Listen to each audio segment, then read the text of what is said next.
It was Christmas on the island of Sodor. All the engines were working hard.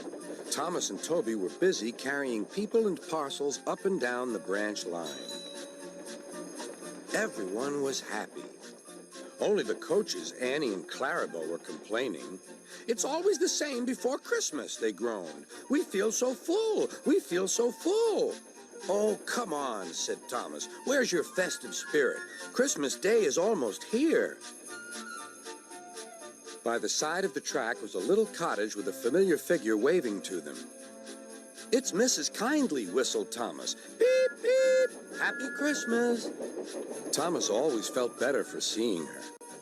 Christmas just wouldn't be Christmas without Mrs. Kindly, he said to himself.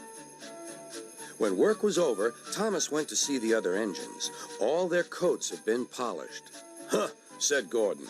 "Just look at us. Your driver will have to work fast to get you as smart as us." "Never mind that," replied Thomas. "I've something important to say. Do you realize it's been a whole year since Mrs. Kindly saved us from a nasty accident? You remember when she was ill in bed and—" "Yes, of course," interrupted Edward. "You told us how she waved her red dressing gown out of her window to warn you about a landslide ahead." "And you and Toby gave her presents?" Percy joined in. "And Sir Topham Hatt sent her to the seaside to get better." "But," said the other engines, "the rest of us never thanked her properly." "Exactly," said Thomas. "So now I think we should all give her a special Christmas party." Everyone was getting very excited, and the drivers felt sure that Sir Topham Hatt would agree, as indeed he did. The engines were all busy making plans when silence fell. Sir Topham Hatt had bad news. "The weather's changed badly. Mrs. Kindly is snowed up.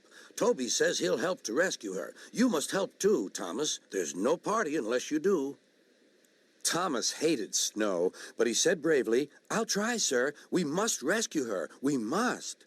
"There's a good engine. You and Toby will manage splendidly." Thomas charged the snowdrifts fiercely.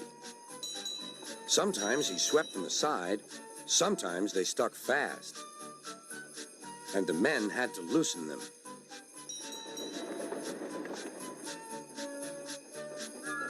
But at the cutting near the cottage, they could go no further. "Look at that!" exclaimed Thomas's fireman. "Beep, beep! Here we are!" An answering wave came from an upstairs window. Then they heard a familiar sound.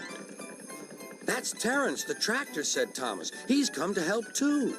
Sure enough, Terence had a snowplow and was working hard to clear a patch to the railroad line and safety.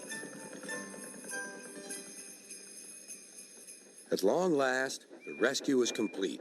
Percy took the tired workmen home. Terence said goodbye to Mrs. Kindly and promised to take care of her cottage as he watched them all set off. The engines made good time.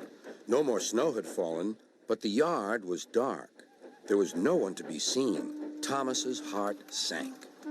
Suddenly, all the lights went on. What a marvelous sight awaited Mrs. Kindly.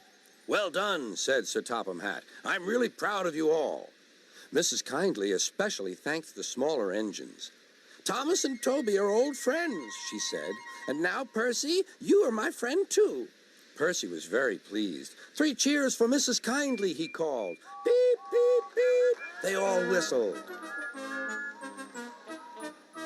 "We wish you a Merry Christmas, we wish you a Merry Christmas, we wish you a Merry Christmas and a Happy New Year." Thomas the tank engine and his friends thought it was the best Christmas ever, and Mrs. Kindly could think of nowhere she would rather live than here with them on the island of Sodor.